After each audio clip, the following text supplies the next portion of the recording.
C language series లో ఈ రోజు D11 ఈ రోజు మనం అరేస్ అనే టాపిక్ నేర్చుకుందాం. Arrays అంటే it's like a collection of similar type of elements stored in continuous memory location. Continuous memory locations అంటే ఏంటంటే ఒకదాని తర్వాత ఒకటి కంటిన్యూస్ గా మెమరీలో స్టోర్ అవుతాయి అనమాట. ఫర్ ఎగ్జాంపుల్ ఒక స్టూడెంట్ యొక్క 10 సబ్జెక్ట్స్ మార్క్స్ ని మనం స్టోర్ చేయాలంటే జనరల్ గా మనం 10 వేరియబుల్స్ డిక్లేర్ చేయాలి. కానీ అరేస్ ని యూజ్ చేసి 10 సబ్జెక్ట్ మార్క్స్ ని ఒకటే వేరియబుల్ లో స్టోర్ చేయొచ్చు.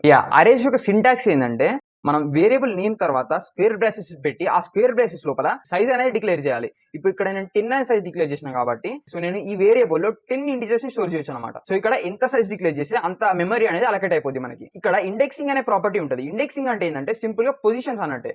కానీ ఇండెక్సింగ్ అనేది 0 నుంచి స్టార్ట్ అవుతుంది. అంటే 85 యొక్క ఇండెక్స్ అనేది 0 అనమాట, 90 యొక్క ఇండెక్స్ 1, అట్లనే లాస్ట్ ఎలిమెంట్ అయిన 95 యొక్క ఇండెక్స్ 9. దెన్ మనం 2D అరేస్ గురించి తెలుసుకుందాం. 2D అరేస్ ఏంటంటే ఫర్ ఎగ్జాంపుల్ మనం ఒక మ్యాట్రిక్స్ ని ఒక వేరియబుల్ స్టోర్ చేయాలంటే then use 2 dimensional arrays. 1D arrays లో ఒకటి స్క్వేర్ బ్రాకెట్ పెడతాం కదా, సో ఇక్కడ ఇంకొక స్క్వేర్ బ్రాకెట్ కూడా పెట్టి అందులో మనం సైజ్ డిక్లేర్ చేయాలన్నమాట. ఇక్కడ కూడా ఇండెక్సింగ్ వర్కౌట్ అవుతుంది. ఇక్కడ ఇండెక్సింగ్ ఎట్లా వర్కౌట్ అవుతుందో చూద్దాం. ఇక్కడ ఇండెక్సింగ్ ఎట్లా అంటే ఈ మొత్తానికి ఇండెక్స్ 0, ఈ మొత్తానికి ఇండెక్స్ 1, ఈ మొత్తానికి ఇండెక్స్ 2. దెన్ ఇంటర్నల్ గా మళ్ళీ ఇండెక్సింగ్ ఎట్లా ఉంటుంది అంటే ఈ మొత్తానికి ఇండెక్స్ 0 కదా, సో ఇప్పుడు ఈ లోపల ఉన్న 1 అనే దానికి ఇండెక్స్ ఏంటంటే 0 of 0, 2 కి 0 of 1, 3 కి 0 of 2. సో ప్రింట్ చేసినప్పుడు చూడండి ఎట్లా ప్రింట్ అవుతుంది. ప్రింట్ చేసినప్పుడు చూడండి అవే ప్రింట్ అయినాయి. 0 of 0 అంటే 1 ప్రింట్ అయింది, 0 of 1 అంటే 2 ప్రింట్ అయింది, 0 of 2 అంటే 3 ప్రింట్ అయింది.